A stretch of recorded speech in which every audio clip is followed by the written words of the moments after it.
बता दूं मैं कि जिसके घर में गुरु का फोटो नहीं होता ना, सोच लिया करो कि इसकी लगन झूठी और बनावटी है। जिसकी जिस प्रीत होगी वो उसने हर प्रकार से याद करेगा। फिर बात आस्था की थी, लेकिन मैं बात बताऊं था कि जब तक आदमी दूसरे का सहारा तकता है वो आदमी कभी न कभी गिरावट में आ जाता है। लेकिन जो सहारा नहीं तकता और अपना काम खुद करता है, जो आदमी अपना काम खुद करता है वो स्वावलंबी हो जाता है। हर चीज में वो सोच विचार के काम करेगा। खर्च अगर करता है तो तेरी जेब कितना अलाव करती है उतना खर्च करेगा। खाना भी तुझे कौन सा खाना है कि तू इसको अफोर्ड कर सकता है नहीं कर सकता वो खाऊंगा। कपड़े या दूसरी चीज़ जो भी ज़रूरत की उसकी है वो देख के काम करेगा। अब जो हालात को देख के काम नहीं करते और दूसरे लोगों से लेके कर्जा सिर पर चढ़ा लेते हैं तो उनकी नासमझी है। इसीलिए बुद्धिमान लोगों ने कही कि अपनी चादर देख के पांव पसारो। फिर झूठी बनावटी इज्जत और सम्मान के लिए हम अपने सिर पर कर्जा बैठा लेते हैं और उसके लिए दूसरों से कुछ ना कुछ सुनना पड़ता है और फिर सुनने के आदी हो जाते हैं। कोई कुछ भी कह ले, कोई कुछ भी कह ले, वो आदमी खुददार नहीं रहता है। खुददारी जिस इंसान में होती है वो किसी की कहलवाना नहीं चाहता। तो बात तो मैं यहाँ से गए बच्चों की कहता हूँ, वहाँ जाने के बाद उनकी दिमाग में एक बात आती है कि तुम्हें ज़रूरत पड़ेगी। वहाँ जाने के बाद उसको अपने घर के हालात का भी पता है कि तुझे तेरे माँ बाप ने किस प्रकार से तेरी फीस के पैसे दिए, किससे लेके दिए।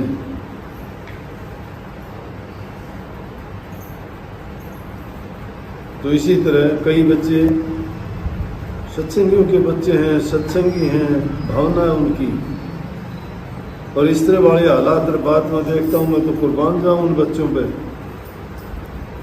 जो अपनी मेहनत करके विदेश में रह के भी ये भावना है कि हम सेवा दें।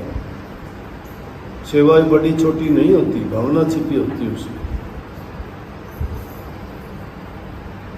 तो कई बच्चे सेवा देने लगे। मैं बोला तो स्टूडेंट है, विद्यार्थी है, घर वालों से पैसे लेता है, मुझे पैसे देगा तो ना दे। बोला नहीं जी मैं कमाता हूँ। पढ़ाई करता है, कमाता है, कितने कमा दिए, कुछ भी लेता हूँ। मैं पूछता हूँ उस बच्चे की हालात देख के कि ये विदेश में रहता है, अब ये देखा देखी ये भी देता होगा कि और देते हुए भी सेवा दूँ, और हो सकता है ये घर वालों से पैसे मंगा के खर्च करता होगा, फीस देता होगा, रहना भी है, खाना भी।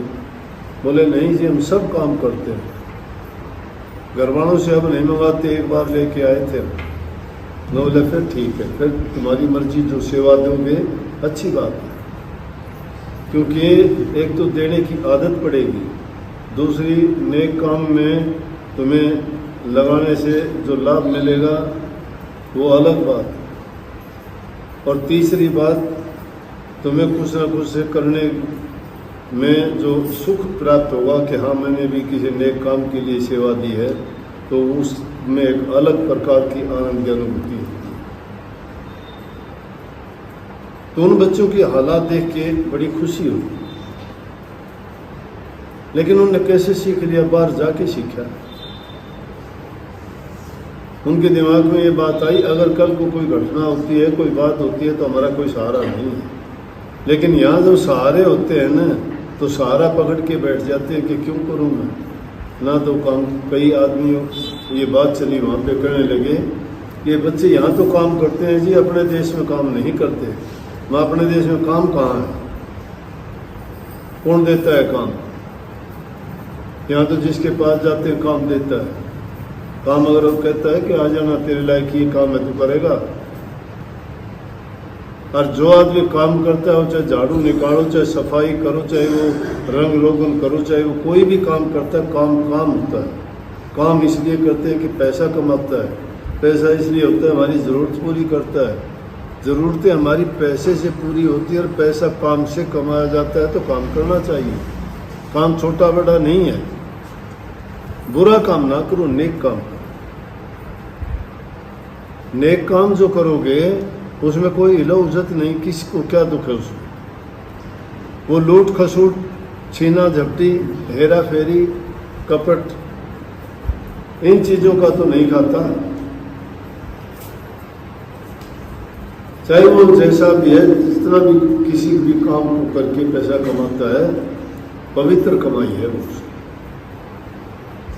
और जिनकी हेरा फेरी की, चोरी की, झूठ कपट की, बेईमानी की है, चाहे करोड़ों की संपत्ति हो, मंगता भिखारी है वो, उसके पास कुछ नहीं है, उसकी नीयत कभी अच्छी नहीं रह सकती। जिस समाज में आप लोग रहते हैं, उस समाज के लोग रात दिन मिट्टी से मिट्टी खेतों में काम करते हैं, मेहनत करते हैं, लेकिन उनके घर कोई भी आता, मंगता आता है, भिखारी आता है, साधु सन्यासी आता है, या कोई भी जरूरतमंद आता है, कभी खाली नहीं लौटाता। जो भी कोई आता है उसको अपने हाथ से देते हैं, कहते हैं कि ये भी जो है हमारे लिए कोई न कोई अच्छी बात है। और ये तो नहीं जानते दान है या पुण्य है, लेकिन ये ज़रूर समझते हैं कि अच्छा काम है, किसी की मदद करना, किसी की सहायता करना, भूखे गरीब को अन्न जल का दान करना, ये सब दानों से उत्तम दान है। तो इंसान ये छोटी छोटी बातें अगर सीखना चाहे ना, तो फुर्सत के पलों में सोचे, किसी भी इंसान से किए कर्म को, उसके हालात को देख के उस पर जब विचार करता है, जब इंसान के दिमाग में वो सच्चाई उभर के आती है और वो इंसान को फिर ऐसा संदेश दे के जाती है कि वो जीवन में कभी उन गलतियों को दोहराना नहीं चाहता। गलतियों से आदमी सीखता है, ठोकर लगने के बाद, गिरने के बाद इंसान उठता है, लेकिन उस ठोकर से शिक्षा भी ले लेनी चाहिए कि ठोकर लगने का कारण क्या था।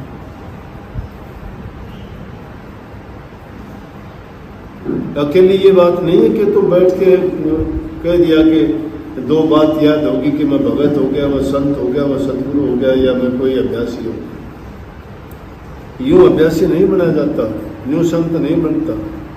इंसान के जीवन की शुरुआत उसके नेक कामों से शुरू होती है। किसी भी चीज की सुंदरता उसकी जड़ों में निर्भर होती है। जिसकी जड़ों में खराबी है, उसमें कभी अच्छे फल आ नहीं सकते। दीमक कहाँ लगती है? जड़ में लगती है। पेड़ खराब हो जाता है, फल खराब हो जाते हैं, फूल खराब, सूख जाता है। उसके ऊपर से नहीं, जड़ से शुरुआत हो। और वही जड़ अगर उसकी मजबूत अच्छी हो तो वही एक ऐसी चीज बन जाएगी कि बहुत अच्छे फल फूल सभी चीज़ें उसकी उत्तम क्वालिटी की हों। इसलिए मूल को सुधारने की आवश्यकता है। और मूल जिस इंसान का बिगड़ा हुआ है ना, फिर वो सुधरता नहीं है। फिर तो शाखाओं, पत्ते, फल, फूलों में भी वो बीमारी ऊपर बढ़ती चली जाती है।